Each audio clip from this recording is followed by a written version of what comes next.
ठीक है बच्चों, एक बार फिर से हम जहाँ पे मैंने अपनी पिछली वीडियो छोड़ी थी मैं वहीं से कंटिन्यू कर रहा हूँ। और पिछले वीडियो में टाइम 12 के आसपास था, अब यही कोई 1:20 के आसपास हो रखा है। तो स्टार्ट कर दें फिर हम लोग, ठीक है। ध्यान से सुनिएगा और इससे पहले कि मेरी वीडियो स्टार्ट करो पिछला वीडियो एक बार ज़रूर देखना, क्योंकि पिछले के बिना यहाँ काम नहीं बनेगा। तो आज हमारा जो टॉपिक है वो है dielectric placed in an capacitor. तो बहुत इम्पोर्टेंट टॉपिक रहता है dielectric placed in an capacitor. और जब हम कैपेसिटर की बात करते हैं तो कैपेसिटर की बात जब हम करते हैं बच्चों, आपको पता है कि जो हमारा कैपेसिटर होता है कौन सा रहता है, पैरेलल प्लेट कैपेसिटर ही रहता है। क्योंकि ना हमारा जो पूरा कोर्स ही चलता है वो पैरेलल प्लेट कैपेसिटर से ही चलता है, ठीक है। तो लास्ट जो हमारा इससे पहले वाला जो वीडियो था, लेक्चर था, उसमें है ना हमने डाइलेक्ट्रिक को डिटेल में पढ़ा था। डाइलेक्ट्रिक क्या होता है, कितने टाइप का होता है, कैसे हम इसको पोलराइज करते हैं, वो सब हमने देख चुके हैं। अब क्या किया कि पैरेलल प्लेट कैपेसिटर लेके आए और उसके अंदर हमने डाइलेक्ट्रिक को इंट्रोड्यूस करवा दिया, उसकी प्लेट के बीच में डाइलेक्ट्रिक को रख दिया। कैसे, मान लीजिए जैसे ये क्या था हमारे पास, अच्छा चलो पहले तो पैरेलल प्लेट कैपेसिटर को ही देख लेते हैं कि ऐसे बनाते हैं ना पैरेलल प्लेट, कि ये एक कैपेसिटर की एक प्लेट है जिस पर हम क्या चार्ज देते हैं, प्लस क्यू। तो यहाँ पे जो चार्ज है वो कैसा रहता है, प्लस। यहाँ पे कौन सी प्लेट बनाते हैं हम, सेकंड प्लेट, जिस पे हमारा चार्ज होता है नेगेटिव, ठीक है। नेगेटिव क्योंकि पॉजिटिव को हमारा सारा चार्ज कहाँ फ्लो कर जाता है, ग्राउंड में हो जाता है। तो आपको पता है कि इस पॉजिटिव और नेगेटिव के बीच में, पॉजिटिव और नेगेटिव के बीच में एक ऑटोमेटिक इलेक्ट्रिक फील्ड तो रहती ही है इस प्लेट के बीच में। और पैरेलल प्लेट कैपेसिटर में क्या बन जाती है कि इलेक्ट्रिक फील्ड बनती है, ठीक है। तो ये इलेक्ट्रिक फील्ड ऑटोमेटिकली यहाँ पे ऐसे बनी हुई है, जिसको हम बोलते हैं एक्सटर्नल इलेक्ट्रिक फील्ड। बाकी सब चीज़ें हैं, ये जो प्लेट है इसकी चार्ज डेंसिटी क्या थी, प्लस सिग्मा, और यहाँ पे चार्ज डेंसिटी क्या थी, माइनस सिग्मा। इसका एरिया कितना था, ए, इसका भी एरिया कितना था, ए। ये चीज़ तो हम पढ़ चुके हैं। इसके बीच में ऐसे इलेक्ट्रिक फील्ड बनता है ना, पॉजिटिव से नेगेटिव, ये वैल्यू ए नोट। और कितना रहता है दो प्लेट के बीच में, वो भी हम पिछले लेक्चर में देख चुके हैं, सिग्मा बाई एप्सिलॉन नॉट। इसके इधर भी इलेक्ट्रिक फील्ड जीरो होता है, इसके इधर भी इलेक्ट्रिक फील्ड क्या होता है, जीरो होता है। तो कहानी क्या है ये बच्चों कि ये दो प्लेट जो है पैरेलल प्लेट की कैपेसिटर की, इसके बीच में ना हम एक लेके आए डाइलेक्ट्रिक की स्लैब। जैसे कि अपने ग्लास की स्लैब देखी होगी ना लैब में 10th क्लास में, ऐसे ग्लास लेके आए डाइलेक्ट्रिक की और इसके बीच में इंट्रोड्यूस करवा दी। ये जो कैपेसिटर है इसकी दोनों प्लेट्स के बीच में उसको स्लैब को ऐसे रख दिया, ठीक है।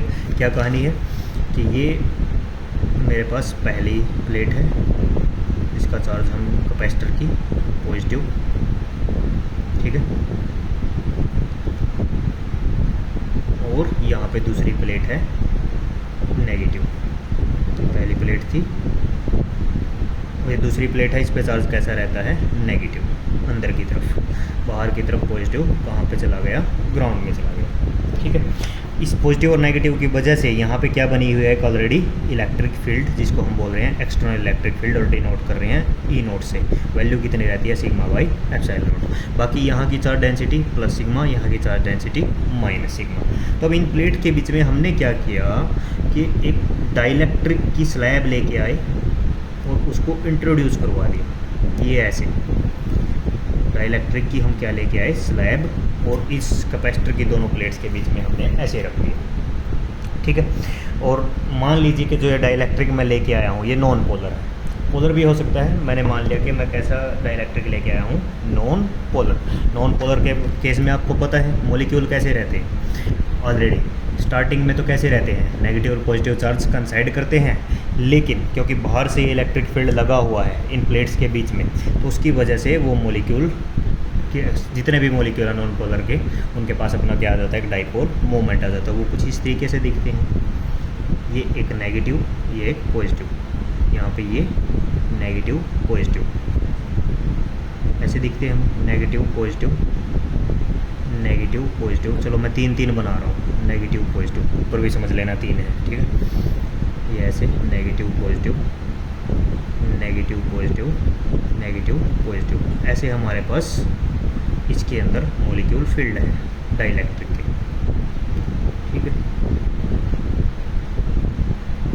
नेगेटिव पॉजिटिव, नेगेटिव पॉजिटिव और नेगेटिव पॉजिटिव, ये बात समझ में आ गई, ठीक है।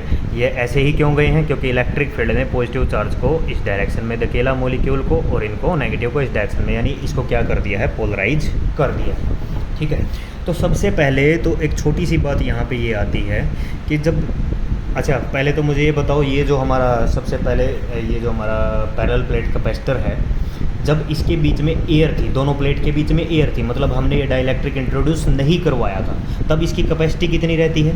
लास्ट लेक्चर में हमने पढ़ा था ना, capacity of the parallel plate capacitor when medium is air between the two plates, वो रहती थी एप्सिलॉन नॉट A/d, ऐसा बना था। ये डिस्टेंस जो दो प्लेट का था वो कितना रहता था, दो के बीच का d, वो यहाँ पे भी है d, ठीक है। तो ये रहता था हमारे पास उसकी कैपेसिटी एप्सिलॉन नॉट A/d, ठीक है।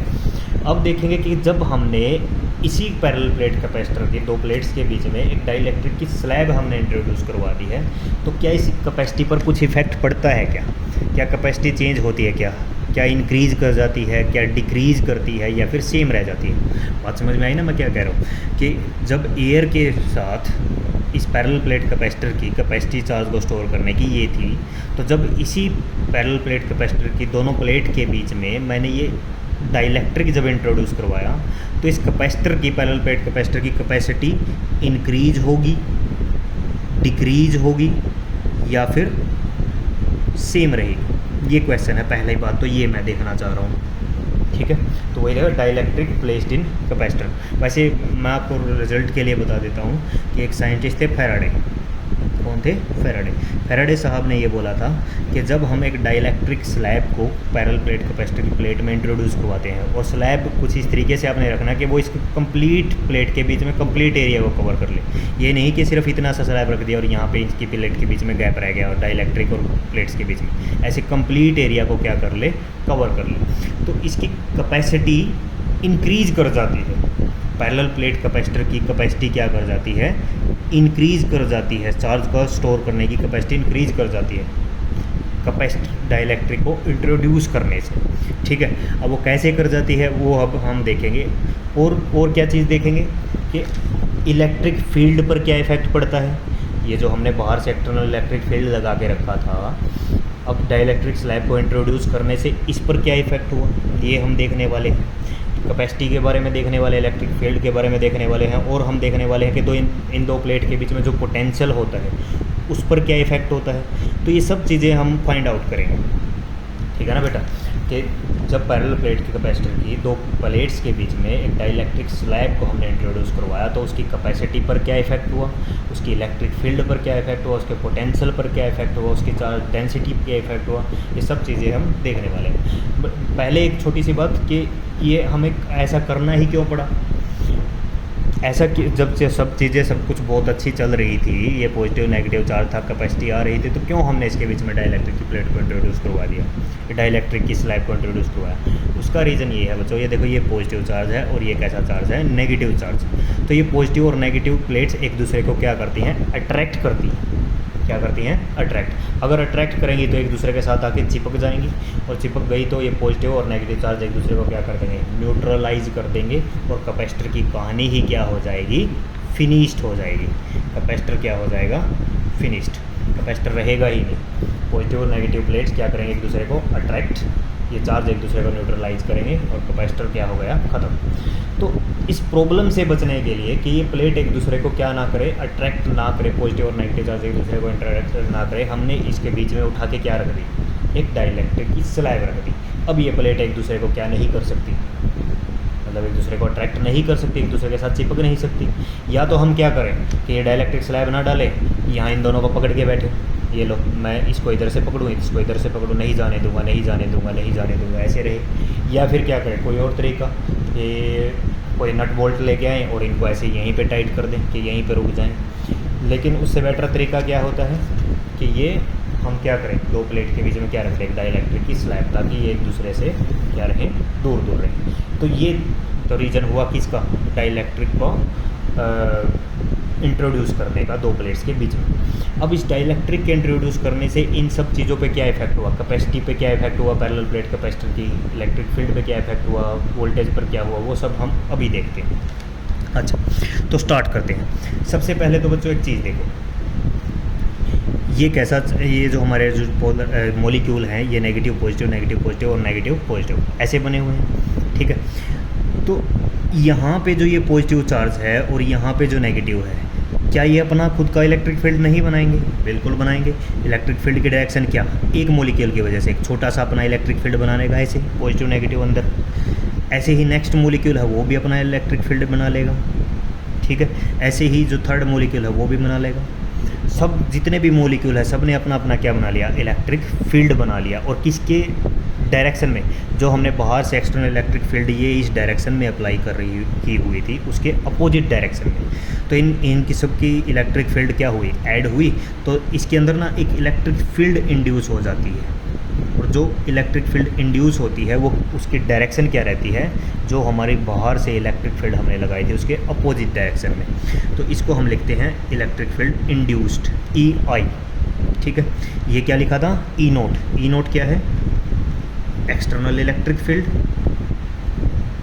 External electric field. और EI क्या है, induced electric field, induced electric field इन डाइलेक्ट्रिक स्लैब, इन डाइलेक्ट्रिक स्लैब, ठीक है। एक तो ये चीज़ समझो कि जैसे ही एक डाइलेक्ट्रिक की स्लैब को मैंने एक्सटर्नल इलेक्ट्रिक फील्ड में रखा, जो उसके मॉलिक्यूल है उन्होंने अपना खुद का खुद का इलेक्ट्रिक फील्ड बना लिया, और उनसे वो इलेक्ट्रिक फील्ड को जब हमने ऐड किया तो उस नेट इलेक्ट्रिक फील्ड की डायरेक्शन हमारी एक्सटर्नल इलेक्ट्रिक फील्ड के अपोजिट डायरेक्शन में आई, और उसका हमने क्या नाम रखा, induced electric field in the dielectric. ये बात समझ में आ गई, ठीक है। अच्छा, यहाँ पे देखो, ये जो डाइलेक्ट्रिक है, क्या ये चार्ज एक दूसरे को कैंसिल नहीं करेंगे? बिल्कुल करेंगे। ये देखो, नेगेटिव पॉजिटिव बीच में क्या कर रहा है, कैंसिल कर रहा है। ये नेगेटिव पॉजिटिव क्या कर रहे हैं, कैंसिल। लेकिन इस नेगेटिव को कैंसिल करने के लिए कोई भी नहीं है। एक तो ये पॉजिटिव कैंसिल नहीं होगा, और एक ये वाला नेगेटिव नहीं कैंसिल होगा। तो डाइलेक्ट्रिक में चार्ज कहाँ पे जाएगा, सारा का सारा सरफेस पे रहता है। एक बार फिर से बता रहा हूँ, ध्यान से समझना। डाइलेक्ट्रिक के बेटा जितने भी मॉलिक्यूल्स हैं, ये मान लीजिए 3 मॉलिक्यूल हैं, इसका ये पॉजिटिव चार्ज है, ये डाइलेक्ट्रिक के सरफेस पे आ गया है यहाँ पे। ये नेगेटिव चार्ज है, इसको पॉजिटिव ने न्यूट्रलाइज कर दिया। इसका जो नेगेटिव है, इसको इस पॉजिटिव ने कर दिया, और इस नेगेटिव को न्यूट्रलाइज करने के लिए फिर से कोई नहीं है। तो यहाँ पर फिर से कौन सा चार्ज आ गया, तो डाइलेक्ट्रिक जो हमारी स्लैब थी उसके एक सरफेस पे कैसा चार्ज आ गया, नेगेटिव, और दूसरे पे कैसा चार्ज आ गया है, पॉजिटिव। तो यहाँ पे सारी पे कैसा चार्ज इंट्रोड्यूस हो गया है, नेगेटिव नेगेटिव नेगेटिव, और दूसरी साइड कैसा आ गया है, पॉजिटिव आ गया है। कैसा चार्ज आ गया है, पॉजिटिव। तो देखो, ये जो प्लस सिग्मा थी, ये किसकी चार्ज डेंसिटी थी, ये प्लेट्स की चार्ज डेंसिटी, प्लस सिग्मा और माइनस सिग्मा। और ये जो नेगेटिव चार्ज जब बने हैं डाइलेक्ट्रिक के अंदर, ये तो इंड्यूस हुए हैं ना भाई, ये चार्जेस कैसे हुए हैं, इंड्यूस। तो इनको हम बोलते हैं इंड्यूस्ड चार्जेस। क्या बोलते हैं, इंड्यूस्ड चार्जेस। तो इनकी डेंसिटी अलग होगी। यहाँ पे क्या लिखो, प्लस सिग्मा।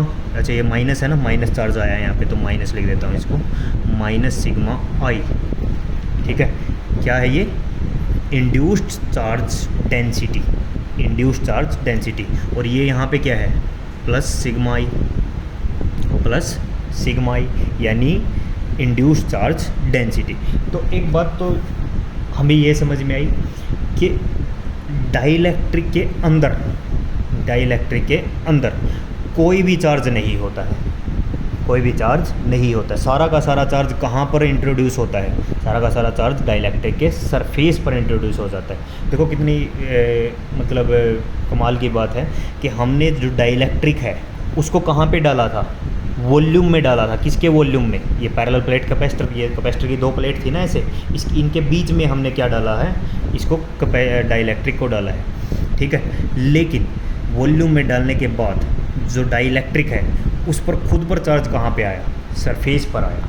कहाँ पे आया, सरफेस। डाइलेक्ट्रिक के अंदर कोई भी चार्ज नहीं होता। क्यों नहीं होता वो हमें पता लग गया, क्योंकि पॉजिटिव नेगेटिव चार्ज एक दूसरे को क्या करते हैं, न्यूट्रलाइज करते हैं। तो जो भी चार्ज हमारा बचा सिर्फ कहाँ बचा, सरफेस पर। तो इस पॉइंट को मैं लिख देता हूँ पहले। वी इंट्रोड्यूस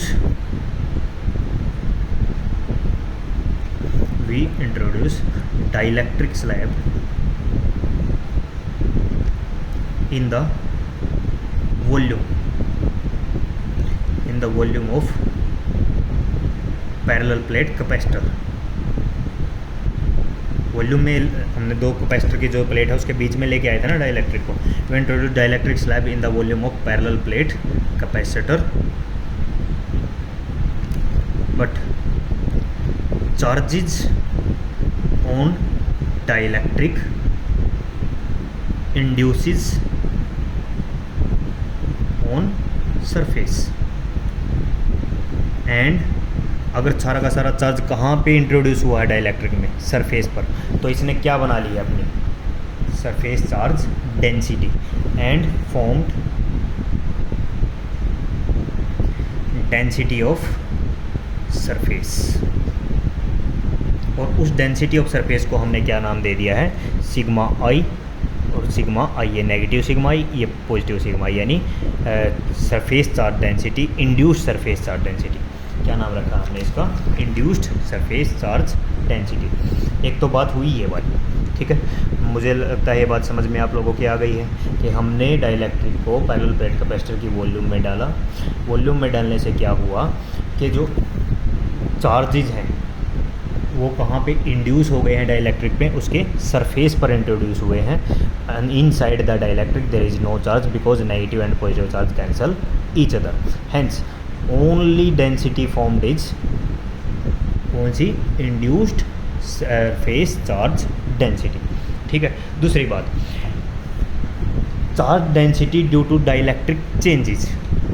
क्या बोला मैंने, charge density due to dielectric changes. इस बात का मतलब समझो, देखो मान लीजिए ये जो प्लेट है, ये जो हमारी कौन सी प्लेट थी, ये कैपेसिटर की प्लेट थी, इस पे 10 ये -10 चार्जेस हैं, -10 कूलम, ठीक है। अगर इधर -10 है तो इधर ये जो दूसरी प्लेट थी इस पर कितने होंगे, +10 कूलम, ठीक है बच्चों। तो ये यहाँ पे देखो कितनी रो बनाई है मैंने मॉलिक्यूल्स की, 1 2 3 4 5, यानी ये जो डाइलेक्ट्रिक का जो सरफेस था अंदर वाला, इस पर कितने चार्जेस इंट्रोड्यूस हुए, कितने चार्जेस इंड्यूस हुए, 5 ही चार्ज तो इंड्यूस हुए, 1 2 3 4 5, ठीक है। बाहर प्लेट पर कितने चार्ज थे, -10। यहाँ पे जो डाइलेक्ट्रिक का जो सरफेस है यहाँ पे कितने चार्ज इंड्यूस हो गए, 5। तो नेट चार्ज कितना बचा, नेट चार्ज कितना बचा, -10 + 5 कितना, -5। -5 का मतलब क्या हुआ बच्चों कि जो चार्ज था यहाँ पे, टोटल चार्ज था, उसकी वैल्यू को इसने क्या कर दिया है, चेंज कर दिया है, डिक्रीज़ कर दिया है। ये बात समझ में आई। एक बार फिर से बता रहा हूँ, यहाँ देखो, यहाँ पे टोटल कितने चार्ज थे, 10 चार्ज थे।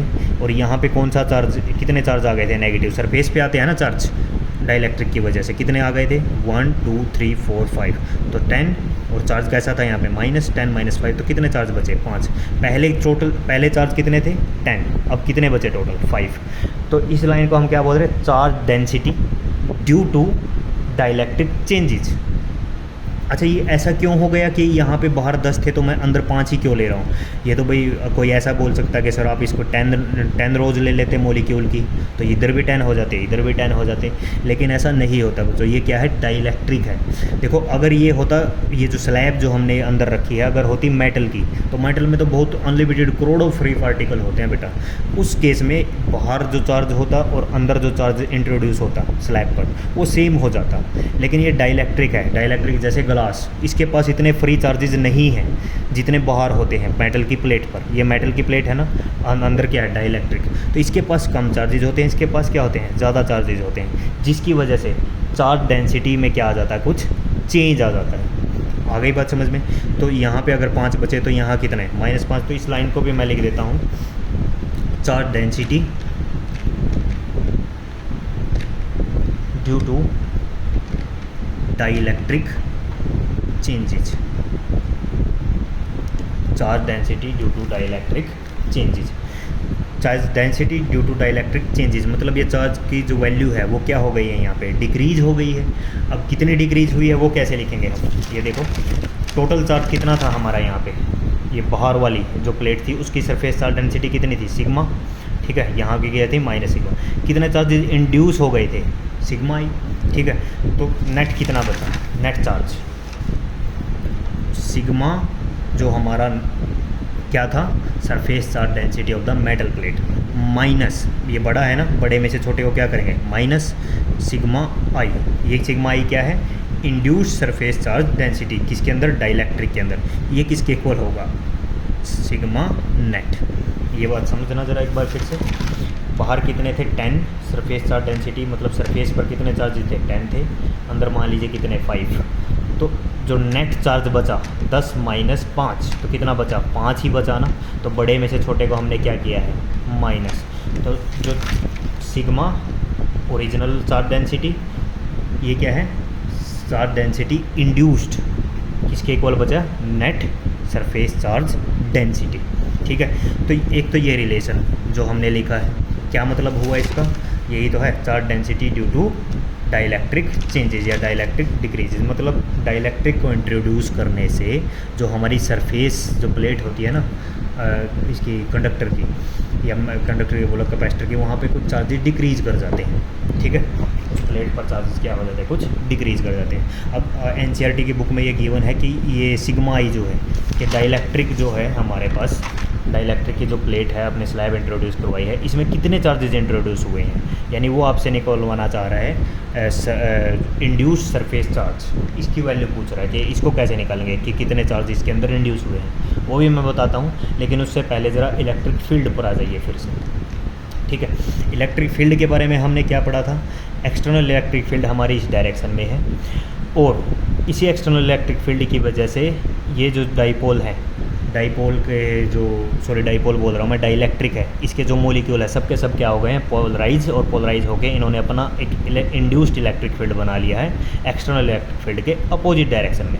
तो नेट इलेक्ट्रिक फील्ड बताओ ज़रा कितना होगा भाई। नेट इलेक्ट्रिक फील्ड देखो, इन दो प्लेट्स के बीच में कितना होना चाहिए। पहले तो ये एक्सटर्नल इलेक्ट्रिक फील्ड थी, ये बाहर वाले चार्जेस ज़्यादा हैं या अंदर वाले डाइलेक्ट्रिक वाले ज़्यादा हैं, बाहर वाले चार्जेस ज़्यादा है, तो बड़ी इलेक्ट्रिक फील्ड भी किसकी होगी, एक्सटर्नल। ये बड़ी इलेक्ट्रिक फील्ड है, इस डायरेक्शन में है।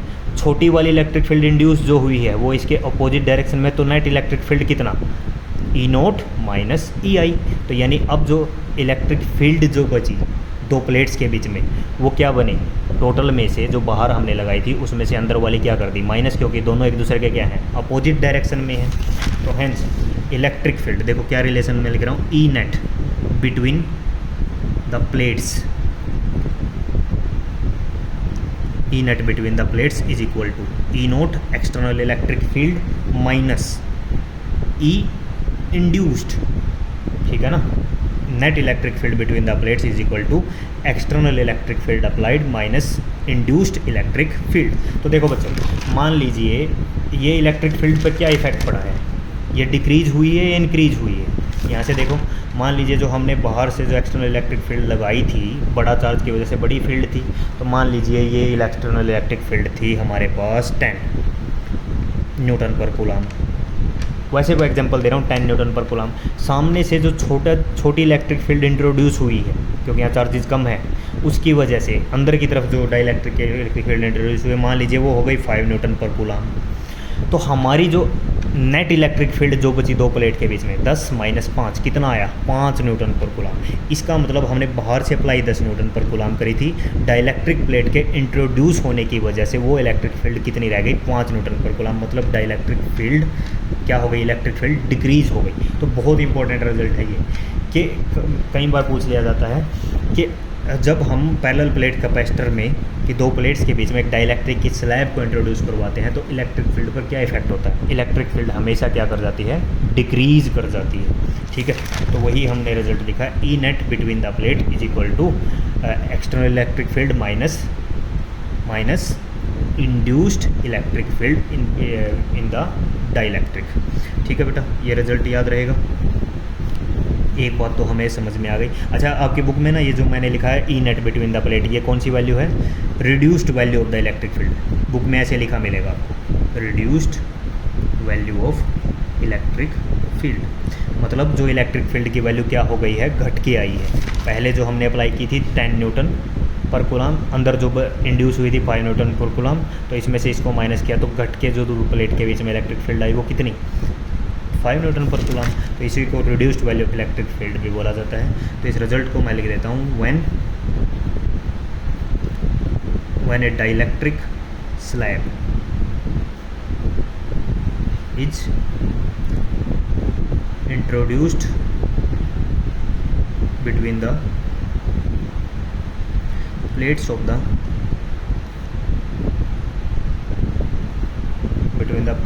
the capacitor, electric field between its plates decreases। Electric field क्या करता है, डिक्रीज करता है। और अब बात है कि ये इलेक्ट्रिक फील्ड क्यों डिक्रीज हो गया। पहली बात तो एक बात तो आपको समझ में आ गया, इलेक्ट्रिक फील्ड क्या होगी, डिक्रीज होगी डाइलेक्ट्रिक स्लैब के इंट्रोड्यूस होने से। ऐसा क्यों हो गया, क्योंकि ये जो हमारा डाइलेक्ट्रिक स्लैब जो हमने इंट्रोड्यूस करवाया है प्लेट्स के बीच में, बेटा इसका अपना एक कांस्टेंट है जिसे हम बोलते हैं डाइलेक्ट्रिक कांस्टेंट। ये हमने पहले पढ़ा है, रिलेटिव परमिटिविटी। तो जो भी आप डाइलेक्ट्रिक स्लैब इंट्रोड्यूस करोगे, ग्लास करोगे, उसका अपना डाइलेक्ट्रिक कांस्टेंट होता है जो इस इलेक्ट्रिक फील्ड को, हमने जो बाहर से इलेक्ट्रिक फील्ड लगाया है उसको हमेशा अपोज करेगा। उसी वजह से ये इलेक्ट्रिक फील्ड डिक्रीज होके आई है। आ गई ना बात समझ में क्या बोल रहा हूँ मैं, कि ये जो हम जिस भी मटेरियल की ये डाइलेक्ट्रिक स्लैब इंट्रोड्यूस करवाएंगे, चाहे वो ग्लास हो, चाहे वो माइका हो, कोई भी हो, सबका अपना एक डाइलेक्ट्रिक कांस्टेंट होता है। वो डाइलेक्ट्रिक कांस्टेंट क्या करता है, जो हमने बाहर से इलेक्ट्रिक फील्ड लगाई है उसकी वैल्यू को क्या करता है, अपोज करता है। क्या करता है बच्चों, अपोज करता है, जिसकी वजह से ये जो इलेक्ट्रिक फील्ड है, net electric field between the plates क्या हो जाती है, डिक्रीज करती है। तो डाइलेक्ट्रिक कांस्टेंट को हम यहाँ से डिफाइन कर सकते हैं। डाइलेक्ट्रिक कांस्टेंट क्या होता है, डाइलेक्ट्रिक कांस्टेंट, ठीक है, कि जो हमारा डाइलेक्ट्रिक है उसकी एक पास उसकी एक प्रॉपर्टी होती है, इसको हम बोल सकते हैं प्रॉपर्टी ऑफ, किसकी प्रॉपर्टी है ये, मटेरियल। यानी जो मटेरियल, जो डाइलेक्ट्रिक की स्लैब हमने कैपेसिटर की प्लेट्स के बीच में डाला, उसी की प्रॉपर्टी है। क्या होता है ये, बुक में जो डेफिनेशन लिखी होती है पहले वो लिख लो, और फिर उसके बाद मैं इसका एक्चुअल मतलब तुम्हें बताता हूँ क्या है। कि it is the ratio of, ऐसे लिखा होता है, it is the ratio of external electric field, external electric field to the reduced value of electric field, reduced value of electric field।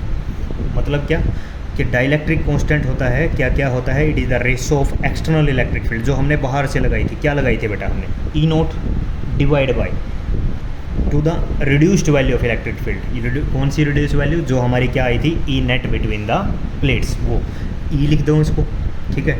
ये क्या होता है, ये जो रेशो रहता है ये हमेशा किसके इक्वल होता है, के, यानी डाइलेक्ट्रिक कांस्टेंट के इक्वल। ये फार्मूला बहुत इंपॉर्टेंट फार्मूला है, ठीक है। आ गई ना बात समझ में, बड़ा बेसिक मतलब समझ लो इसका। ई नेट, अच्छा देखो, ई को उधर ले जाओ, के को इधर ले आओ। यहाँ से क्या आया, E naught by K is equal to E. E कौन सी, reduced value of the electric field, उसी की बात हो रही है ना। तो देखो क्या बना, जो हमने ओरिजिनल इलेक्ट्रिक फील्ड लगाई थी, जो हमने ओरिजिनल इलेक्ट्रिक फील्ड लगाई थी, डाइलेक्ट्रिक कांस्टेंट की प्लेट डाइलेक्ट्रिक स्लैब इंट्रोड्यूस करवाने से वो इलेक्ट्रिक फील्ड कितने टाइम से डिक्रीज हो गई, वही क्या होता है, उसका डाइलेक्ट्रिक कांस्टेंट होता है। बड़ा सिंपल से वर्ड में डेफिनेशन तो क्या है, it is the ratio of the external electric field to the reduced value of the electric field. इसका मतलब समझ लो, मतलब ये है, जैसे ही आप एक डाइलेक्ट्रिक की स्लैब को इंट्रोड्यूस करवाते हैं किसके बीच में, पैरेलल प्लेट कैपेसिटर में, हमें पता है कि इसकी इलेक्ट्रिक फील्ड क्या करती है, डिक्रीज करती है। तो वो external electric field dielectric slab के इंट्रोड्यूस करवाने से किस अमाउंट तक डिक्रीज हो जाती है ना, यही होता है बच्चों डाइलेक्ट्रिक कांस्टेंट, ठीक है। इस लाइन को मैंने लिख दूँ, एवरी, समझने के लिए, every dielectric reduces, every dielectric reduces the original electric field। ये हमने पता है, हमने बाहर से एक्सटर्नल इलेक्ट्रिक फील्ड लगाई थी ओरिजिनल, डाइलेक्ट्रिक फील्ड स्लैब के इंट्रोड्यूस होने से वो क्या हो गई, डिक्रीज हुई। ठीक है, अब ये original electric field dielectric slab के इंट्रोड्यूस होने से कितने टाइम से, किस एक्सटेंट तक डिक्रीज हो गई, किस अमाउंट, कितने अमाउंट से डिक्रीज हो गई, वही होता है बेटा डाइलेक्ट्रिक कांस्टेंट। ठीक है, up to which extent, up to which extent it reduces, up to which extent it reduces the field is called dielectric constant। ठीक है, आई होप समझ में आ गई होगी बात। क्या बोला मैंने, क्यों हमारे पास ऐसा हुआ कि एक पैरेलल प्लेट कैपेसिटर के बीच में हमने क्या डाल दिया, एक डाइलेक्ट्रिक की स्लैब डाली, तो एक पहली बात इलेक्ट्रिक फील्ड की वैल्यू क्या हुई, डिक्रीज हो गई। क्यों डिक्रीज हो गई वो आप समझ गए, क्योंकि जो डाइलेक्ट्रिक के जो हमारे मॉलिक्यूल थे उन्होंने अपनी क्या बना ली थी, एक इंड्यूस इलेक्ट्रिक फील्ड बना ली थी opposite to our applied electric field. तो उसकी वजह से इलेक्ट्रिक फील्ड की वैल्यू क्या हुई, डिक्रीज हुई plate of between the plate of the capacitor. अब बात ये है कि किसकी वजह से, क्योंकि जो डाइलेक्ट्रिक हमने इंट्रोड्यूस करवाया ना बेटा, उसका अपना एक कांस्टेंट होता है, उसकी एक प्रॉपर्टी होती है कि वो जो इलेक्ट्रिक फील्ड हमने अप्लाई किया है उसकी इलेक्ट्रिक फील्ड को हमेशा क्या करेगा, अपोज करेगा। ठीक है, वही हमने लिखा है, it is the ratio of the external electric field to the reduced value of the electric field. तो ई नेट क्या बचा हमारा, ई नेट कौन था, रिड्यूस्ड वैल्यू एक तो इलेक्ट्रिक फील्ड ही तो थी, किसके इक्वल आई, जितनी हमारी कौन थी ओरिजिनल, उसके डिवाइड में कौन, dielectric constant of the slab. ठीक है, तो वही मैं बोल रहा हूँ कि हर एक डाइलेक्ट्रिक क्या करता है, रिड्यूस करता है ओरिजिनल इलेक्ट्रिक फील्ड को। बस यही चीज़ कि ये डाइलेक्ट्रिक किस एक्सटेंट तक ओरिजिनल इलेक्ट्रिक फील्ड को डिक्रीज कर देगा, उसे ही हम बोलते हैं डाइलेक्ट्रिक कांस्टेंट। ठीक है बच्चों, आ गई बात समझ में, इतनी बात समझ में आ गई शायद। ठीक है, तो ये तो बात हो गई इलेक्ट्रिक फील्ड की। अब यहाँ पे मैंने आपको बताया था कि ये एक चीज़ यहाँ पे निकालने जा रहा था, ये कौन सी थी हमारे पास, सिग्मा आई। हाँ, तो डाइलेक्ट्रिक जो आपने इंट्रोड्यूस करवाया उसकी वजह से, अच्छा मेरी स्पीड अगर तेज़ हो रही हो ना, अगर ऐसा लगेगा कंटिन्यू हो रहा है तो बीच बीच में वीडियो को पॉज करके इन चीज़ों को नोट करते रहना, समझते रहना। ठीक है, तो मैंने आपको बताया था कि एनसीईआरटी में ना ये क्वेश्चन की फॉर्म में भी दिया हुआ है कि जब हम एक डाइलेक्ट्रिक स्लैब इंट्रोड्यूस करवाते हैं तो यहाँ ना एक सरफेस चार्ज डेंसिटी आ गई, इंड्यूस सरफेस चार्ज डेंसिटी, इसकी वैल्यू कैसे निकालेंगे आप लोग, इसकी वैल्यू सिग्मा आई की। तो देखो वो वैल्यू यहीं से निकलती है, ये हमारा जो फार्मूला है, E net is equal to E naught minus E I. क्या निकालना चाह रहा हूँ मैं, सिग्मा आई निकालना चाह रहा हूँ, यानी इंड्यूस्ड सरफेस चार्ज डेंसिटी, ये निकालना चाह रहा हूँ। कहाँ पे चार्ज डेंसिटी इंड्यूस होगी, डाइलेक्ट्रिक के सरफेस पर होगी। ठीक है, तो ठीक है, इसकी वैल्यू निकालते हैं। क्या रिजल्ट आया हमारा इलेक्ट्रिक फील्ड का, E net is equal to E naught minus E I, ये हमारे पास रिजल्ट आया था। और अभी हमने क्या निकाला है, ई नेट देखो ये फार्मूले में ई नेट किसके इक्वल है, original value of electric field divided by dielectric constant. तो ई नेट की जगह मैं क्या लिख दूँ, ई नोट डिवाइड बाई के। ठीक है, ऐसा मैंने लिखा, इज इक्वल टू ये ई नोट माइनस ई आई, ऐसा लिख सकते हैं। अच्छा, ई नोट क्या था बच्चों, अच्छा ये ई आई है ना, ई आई, हाँ, ई नोट क्या था हमारा ओरिजिनल इलेक्ट्रिक फील्ड। ये दो प्लेट थी, दो प्लेट के बीच में ई नोट की वैल्यू कितनी रहती है, सिग्मा बाई एप्सिलॉन नोट, ये हमें पता है। तो इसकी वैल्यू पुट कर दूँ मैं यहाँ पे, सिग्मा बाई एप्सिलॉन नोट के। ठीक है, इज इक्वल टू ये क्या है, ई नोट, फिर से इसकी वैल्यू कितनी, sigma by epsilon note minus E I, induced electric field. Induced electric field ये थी ना अंदर की तरफ, ये लो, ये क्या थी, इंड्यूस्ड इलेक्ट्रिक फील्ड। इसकी वैल्यू कितनी आएगी भाई, जितनी सरफेस चार्ज डेंसिटी है डिवाइड बाई क्या, दो प्लेट के बीच में ही है ना बेटा ये भी इलेक्ट्रिक फील्ड। तो जैसे ये थी हमारे पास, इसकी वैल्यू कितनी थी, सिग्मा बाई एप्सिलॉन नोट, इसकी वैल्यू भी कितनी होगी, सिग्मा बाई एप्सिलॉन नोट। लेकिन सिग्मा कौन सी आएगी, इंड्यूस्ड वाली, sigma I divide by epsilon note. ठीक है, तो मैं यहाँ पे क्या लिख सकता हूँ, ये आई की जगह sigma I divide by epsilon note. आगे बात समझ में, इंड्यूस्ड इलेक्ट्रिक फील्ड, दो प्लेट के बीच में ये ऐसे था ना, अंदर कितनी इलेक्ट्रिक फील्ड इंड्यूस हुई, ई आई कितना रहता है दो प्लेट के बीच में, इलेक्ट्रिक फील्ड की value sigma by epsilon note रहती है। अब ये इंड्यूस था तो चार्ज डेंसिटी भी क्या है, इंड्यूस है, एप्सिलॉन नोट। अच्छा ये डाइलेक्ट्रिक है, इसका कुछ अपना वैल्यू हो सकती है, एप्सिलॉन एम लिखना चाहिए एक्चुअल तो मुझे, परमिटिविटी ऑफ मीडियम, क्योंकि ये मीडियम कुछ भी हो सकता, ज़रूरी नहीं है ना एयर होगी, तो एयर होता तो हम एप्सिलॉन नोट लिख देते, तो हम यहाँ पे यूज़ कर लेते हैं एप्सिलॉन नोट, ठीक है। तो epsilon note epsilon note epsilon note cancel हो गया। मैं निकालना क्या चाह रहा था, सिग्मा आई को उधर ले जाओ, इसको इधर ले आओ, sigma I is equal to sigma, और इसको इधर ले आओ minus sigma by K, sigma common ले लो, sigma I is equal to sigma time of 1 minus sigma हमने क्या कर लिया कॉमन 1 माइनस 1 बाई के।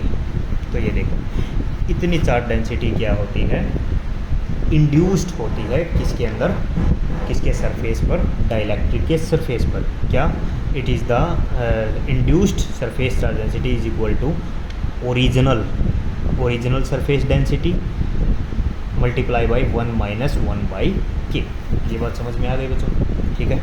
एक चीज़ और निकाल ली हमने, दो चीज़ें आ गई, पहली बात इलेक्ट्रिक फील्ड निकाली, दूसरी बात हमने क्या निकाल ली, इंड्यूस्ड सरफेस चार्ज डेंसिटी। अच्छा कितनी चीज़ें बतानी थी मैंने आपको यहाँ पे मैंने लिखा था सी यानी कैपेसिटी, ये भी रहता है। इलेक्ट्रिक फील्ड हमने निकाल ली है, ये क्या हो जाती है, डिक्रीज हो जाती है, कि जब हम दो प्लेट्स के बीच में एक स्लैब इंट्रोड्यूस करवाते हैं डाइलेक्ट्रिक की, तो इलेक्ट्रिक फील्ड की ओरिजिनल वैल्यू क्या होती है, डिक्रीज। और हमने क्या निकाल ली है, induced surface charge density. Surface charge density यानी क्या, चार्ज क्या होता है, डिक्रीज ही होता है, ये देखा था हमने, उसकी वैल्यू निकाली हमने इंड्यूस्ड वाली की। अब बात आती है पोटेंशियल की, कि जब दो प्लेट के बीच का पोटेंशियल, ये वाला पोटेंशियल, दो प्लेट थी ना, इसके बीच का पोटेंशियल कितना है, ओरिजिनल मान लेते हैं कि यहाँ पे पोटेंशियल V था, कितना था V। जब हमने डाइलेक्ट्रिक को यहाँ पे स्लैब को इंट्रोड्यूस नहीं करवाया था, उस समय पोटेंशियल कितना था, V, ठीक है। जब इसको हम डाइलेक्ट्रिक स्लैब को इंट्रोड्यूस करवा देंगे तो इस पोटेंशियल पर क्या इफेक्ट पड़ेगा, क्या वो चेंज होगा या सेम रहेगा, वो देख लेते हैं।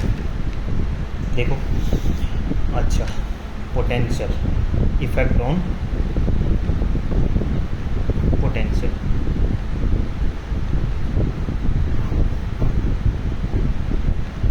तो पोटेंशियल की वैल्यू बताओ बेटा, पोटेंशियल कैसे लिखेंगे हम लोग, पोटेंशियल की वैल्यू हम कैसे लिखेंगे।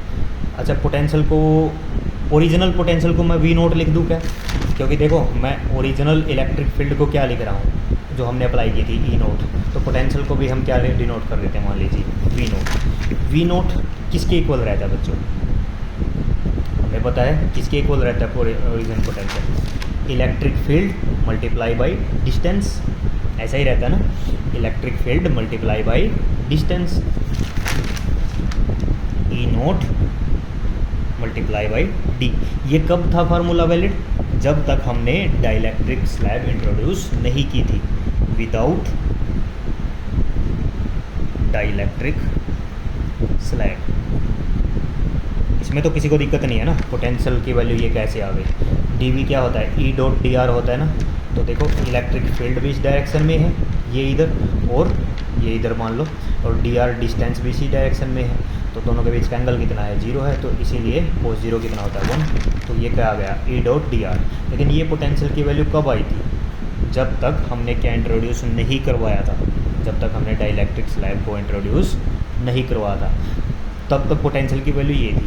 अब मान लीजिए मैंने डाइलेक्ट्रिक को जो स्लैब है उसको इंट्रोड्यूस करवा दिया, ठीक है, तो नया जो पोटेंशियल आया डाइलेक्ट्रिक स्लैब को इंट्रोड्यूस करवाने के बाद, वो क्या बनेगा भाई, जब मैंने जब मैंने डाइलेक्ट्रिक की स्लैब को इंट्रोड्यूस करवा दिया है, तो इलेक्ट्रिक फील्ड भी तो चेंज होगी। पहले ये तो क्या थी, ओरिजिनल इलेक्ट्रिक फील्ड थी, जब तक डाइलेक्ट्रिक स्लैब हमने इंट्रोड्यूस नहीं करवाया था। जैसे ही मैंने डाइलेक्ट्रिक स्लैब को क्या करवा दिया है, इंट्रोड्यूस करवा दिया था, तो हमने देखा था कि डाइलेक्ट्रिक स्लैब के आते ही इलेक्ट्रिक फील्ड प्लेट के बीच में क्या हो जाती है, डिक्रीज हो जाती है, और वो उसकी वैल्यू कितनी रह जाती है, E नोट बाई के, E नोट बाई के रहती है। इस बात में तो किसी को कोई दिक्कत नहीं है ना। और मल्टीप्लाई बाई डी, डिस्टेंस तो क्या ही रहता है जो सेम ही रहता है, क्योंकि इसके कंप्लीट वॉल्यूम में फिल करते हैं ना हम लोग इसको। ये ऐसे, ये जो डाइलेक्ट्रिक की स्लैब है प्लेट के बीच में बिल्कुल सटा के ऐसे हम रखते हैं, ठीक है। तो ये वैल्यू कब आई? With dielectric slab. एक्चुअल में मेरे बोलने में थोड़ा इस टाइम फ़र्क आ गया होगा, क्योंकि थकावट बहुत हैवी हो चुकी है। लगातार 2 वीडियो मैं बना चुका हूँ, टाइम भी बहुत हो गया है। तो ये टॉपिक करके इसको ओवर करते हैं जल्दी से। तो देखो, ये पोटेंशियल था विदाउट डाइलेक्ट्रिक स्लैब, और ये पोटेंशियल क्या है? With dielectric slab. तो इसमें चेंज क्या आया? ये देखो, E naught multiply by D, ये क्या था?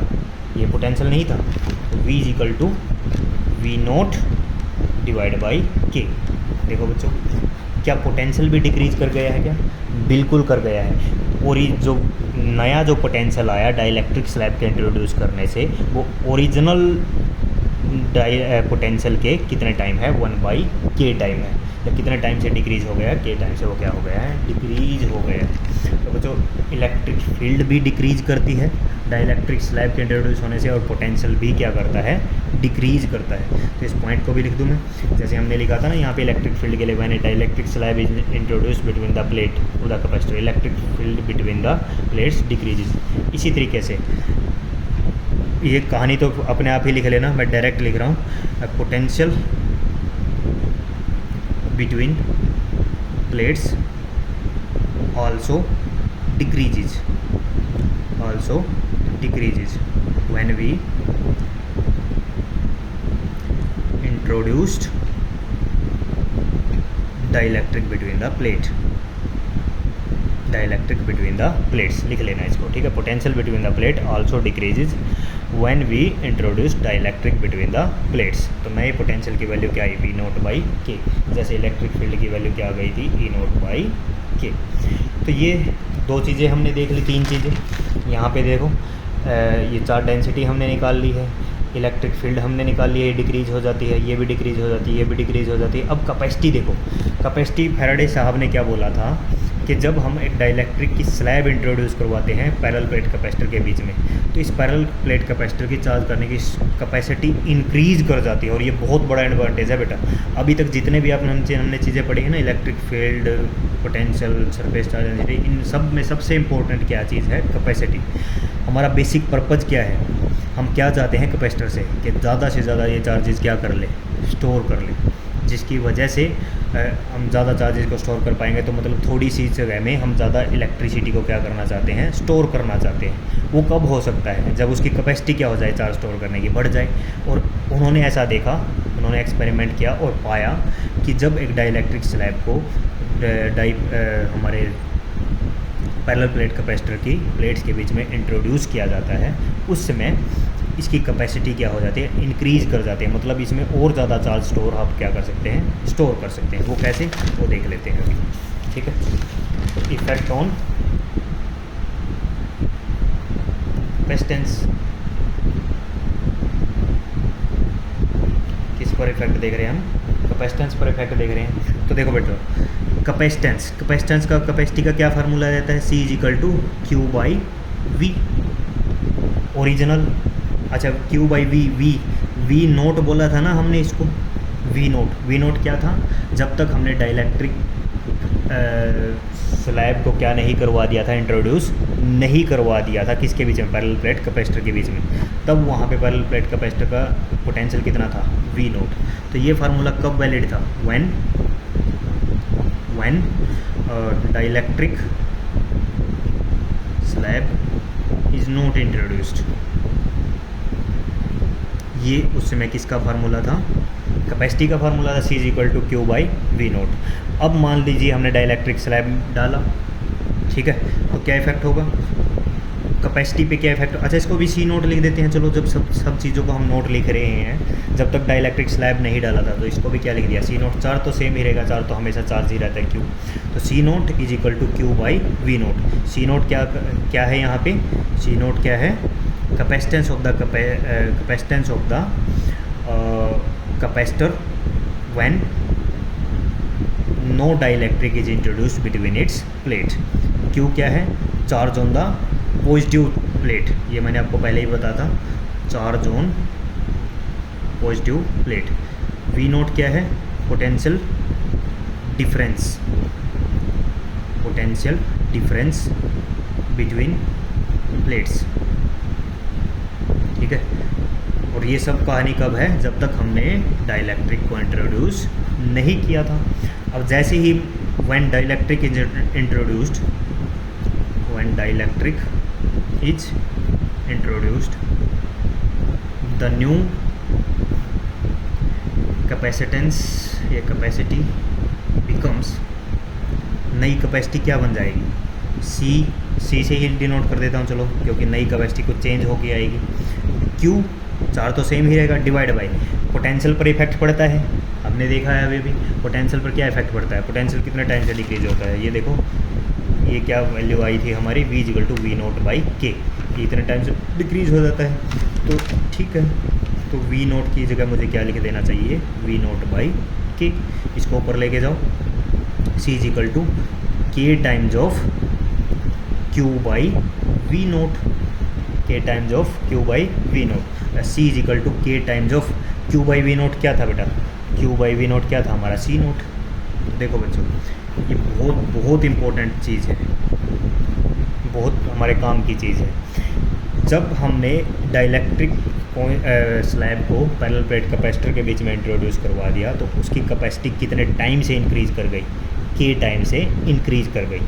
मान लीजिए कि हमारे पास एक कोई कैपेसिटर था, पैरेलल प्लेट कैपेसिटर, जिसकी कैपेसिटी थी सिर्फ 1 माइक्रोफैराड चार्ज को स्टोर करने की। कितने चार्ज को स्टोर करने की? 1 माइक्रोफैराड को स्टोर करने की। ये ओरिजिनल कैपेसिटेंस था ना बेटा उसकी। अब हमने क्या किया, उसी कैपेसिटर के बीच में एक ऐसा डाइलेक्ट्रिक ले आए जिसकी डाइलेक्ट्रिक कांस्टेंट की वैल्यू 100 है। तो देखो नई कैपेसिटी कितनी हो गई? Direct 100 microfarad. जो जिस कैपेसिटर की कैपेसिटी 1 माइक्रोफैराड थी, कैपेसिटर के इंट्रोड्यूस करते ही कितनी बढ़ गई? 100 माइक्रोफैराड। तो ये बहुत ज़्यादा क्या है, इम्पोर्टेंट फैक्टर है कि जब हम एक पैरेलल प्लेट कैपेसिटर में क्या इंट्रोड्यूस करवाते हैं, डाइलेक्ट्रिक को इंट्रोड्यूस करवाते हैं, तो उसकी कैपेसिटी के टाइम से क्या कर जाती है बच्चों? इंक्रीज़ कर जाती है। अच्छा, ओरिजिनल कैपेसिटी कितनी होती है चार्ज को स्टोर करने की? पढ़ा था ना हमने, ये C नोट। एक्चुअल कैपेसिटी क्या होती है? C नोट क्या थी जब तक हमने डाइलेक्ट्रिक को इंट्रोड्यूस नहीं करवाया था? एप्सिलॉन नोट A/D आई थी ना बेटा। ये ओरिजिनल कैपेसिटी चार्ज को स्टोर करने की पैरेलल प्लेट कैपेसिटर की ये थी। अब हमने लिखा ये क्या हो जाएगी? नई कैपेसिटी क्या बन जाएगी? के टाइम्स ऑफ ये डाइलेक्ट्रिक को इंट्रोड्यूस करने के बाद जो नया कैपेसिटेंस आएगा वो क्या हो जाएगा? के टाइम्स ऑफ C नोट यानी एप्सिलॉन नोट A/D।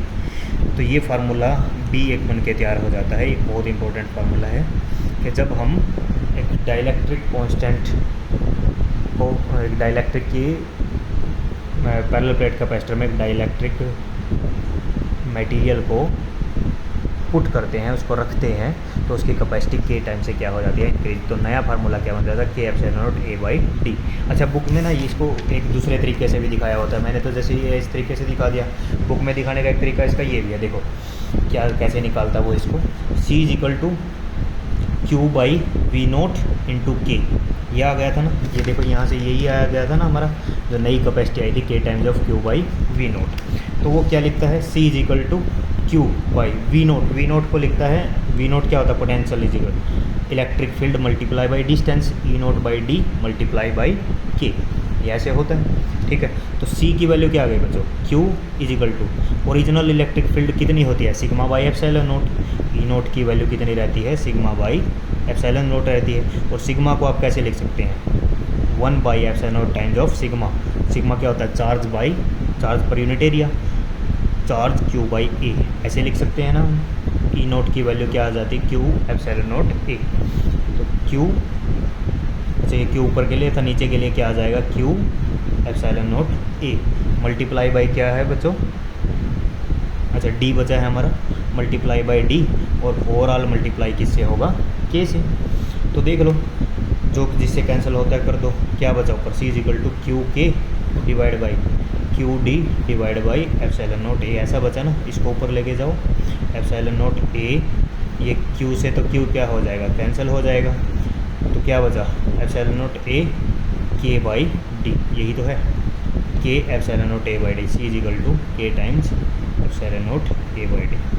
तो नई जो कैपेसिटी आती है वो के टाइम से क्या हो जाती है, इंक्रीज कर जाती है। ठीक है, तो आई होप आपको ये चीज़ें समझ में आई होंगी। इस दूसरी वीडियो में मेरी इंटेंसिटी थोड़ी कम है, तो अगर कोई चीज़ इसमें नहीं समझ में आई हो या मैं कहीं पे अटक गया हूँ, अटकने का मतलब है कि मैं बीच बीच में ना कई बार बार बार चीज़ें बोल के 2-2.5 घंटे से बोल रहा हूँ ना, तो थोड़ा सा ब्रेक आ रहा है बीच में।